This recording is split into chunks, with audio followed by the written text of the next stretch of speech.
মাল আনতে, এখন মরে গেল। তাহলে এখন এই মালটা কি করবো? না বাবা, এখন মাল দিলে হবে না, এখন ঠাকুমাকে সান্ত্বনা দিতে হবে দেখছি। যাই মা, ঠাকুমাকে একটু সান্ত্বনা দিয়ে আসি। দাদু, দাদু, আমারও ভাতার মরে গেল রে।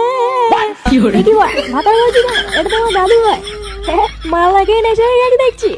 আমার দাদু মরে গেল রে। ও দাদু গো, আমায় ছেড়ে যেও না গো দাদু। আরে একটা সাদা ভাঙা গান হয়ে গেল মনে হচ্ছে। এটা কি তা বলছো না রে?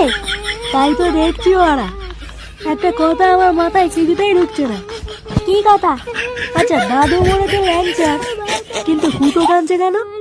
তা ঠিকই বলেছিস, আমার তো মাথায় কিছু ঢুকছে না।